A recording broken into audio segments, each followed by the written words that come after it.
O Ver Mais está de volta ao vivo para toda a região norte de Santa Catarina.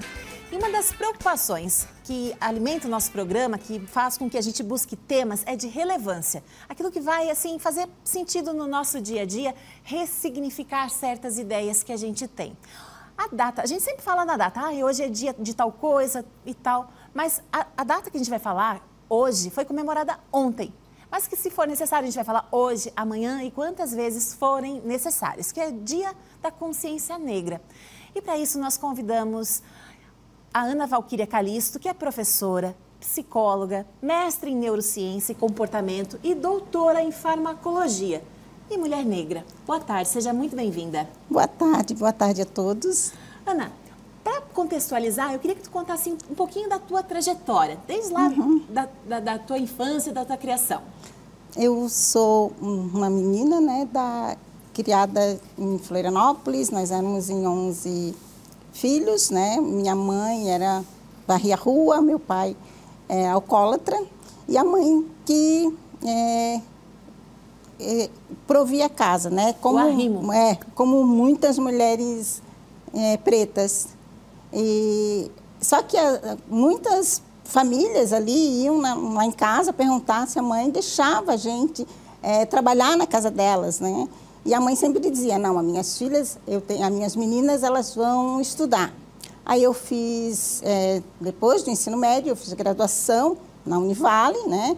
E fiz mestrado e doutorado na Federal de Santa Catarina. Depois daí sempre foi uma luta, porque para a mulher, principalmente preta, não basta ter o conhecimento certificado, tem que sempre provar que é capaz, que é boa, que é competente. E assim, ó, a gente conversava antes do programa começar, que a gente, num país em que mais da metade da população é negra, e ainda encontrar espaços em que não há negros, ou, por exemplo, na sala de aula, não ter nenhuma professora negra, ou apenas uma, ou nenhuma criança negra, não deveria ser algo que fosse confortável ou algo naturalizado, não é mesmo, Ana? Isso, as pessoas tinham que achar espanto, como que alguns cargos, principalmente cargos de poder, não tem pessoas pretas, sendo, né, como tu falou, que 54% da população brasileira se auto-intitula preto e pardo. E como que as pessoas não acham estranheza nisso? E em alguns locais, onde principalmente mulheres pretas estão só em ambientes de serviniência, né? Ou limpeza, ou cozinha. E como que as pessoas ainda muitas vezes espantam quando vai em um hotel, um hóspede, um hotel 5 estrelas, é uma pessoa preta. E isso as pessoas acham estranheza. E Ana, mesmo você com toda essa tua bagagem, tua trajetória, professora e tudo mais, você já vivenciou situações em que você sentiu o preconceito? Na verdade, não é bem o preconceito, o racismo, né? Racismo. Isso é constante, mas em alguns momentos isso é bem mais claro, porque o racismo é estrutural, né? Está na estrutura, vem lá da época, depois da abolição da escravatura, não possibilitaram que as pessoas pretas tivessem ascensão. Então, às vezes, assim, ó, na academia, eu saio da academia, então, eu saio com o meu carro, se tem outro carro que é de uma pessoa branca, a moça vai primeiro pegar o título da pessoa branca, me deixa esperando. E em vários outros, esse é só um exemplo, às vezes, quantas vezes, agora não é tanto, mas quantas vezes no supermercado, segurança segue. A minha mãe tinha uma fala para a gente, que cada vez que a gente fosse numa loja, a mãe sempre falava assim, ó, não entra se vocês não vão comprar nada. Por quê? Porque ela sempre dizia que a pessoa, a dona da loja, tinha a percepção que a gente ia roubar. E ela sempre dizia assim, ó, se não for comprar, não entra. E é uma fala que outra mãe não falaria para as filhas, né? Para outras crianças. De um modo em geral, a gente tem observado que muitas pessoas minimizam, às vezes, o sofrimento do outro. E isso em qualquer situação. Mas olha, não estou bem por isso, mas olha para aquilo. Então, às vezes, a pessoa não se comove, ela não pratica a empatia.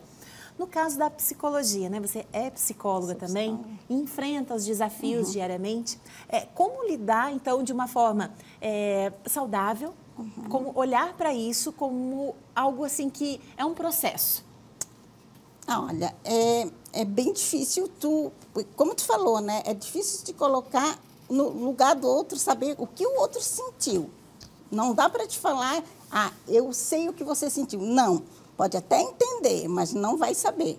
Porque é um sentimento que é difícil uma pessoa que não é preta, uma pessoa que não é negra, saber como é esse sentimento. Então, eu acho assim, tem que ouvir, tem que apoiar e ouvir. Porque falar que sabe o que é, não vai saber. E eu acho que o que também vai principalmente para as meninas, para as crianças, eu acho que o que vai mudar isso é as escolas, a educação, né? Então, assim, o sentimento é bem difícil de minimizar, porque é um sentimento que só a pessoa preta, só a pessoa que sofre vai saber. E assim, está sempre contextualizando, né, Ana? Questões históricas, trazendo a presença, a força também da representatividade negra em todos os momentos históricos. E é importante isso, essa representatividade, né? Quando, principalmente as crianças, vê pessoas em algum cargo de poder, ou pessoas em ascensão, ou até as questões assim, na televisão, né? Um super-herói, as princesas.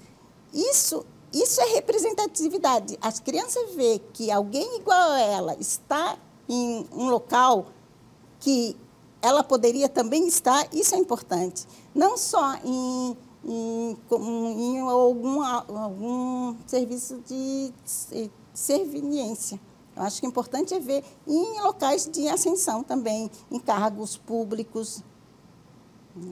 Nas faculdades, nas universidades, nas universidades, né? É muito importante elas se ver pessoas igual a ela em esses espaços. Professora Ana Calisto, muito obrigada pela sua presença, muito obrigada por toda a sua luta no sentido do tipo, eu fiz a diferença na minha realidade e quero continuar fazendo a diferença na realidade de outras pessoas. Sim, principalmente nessa geração que vem agora, né? Nas crianças, nos adolescentes.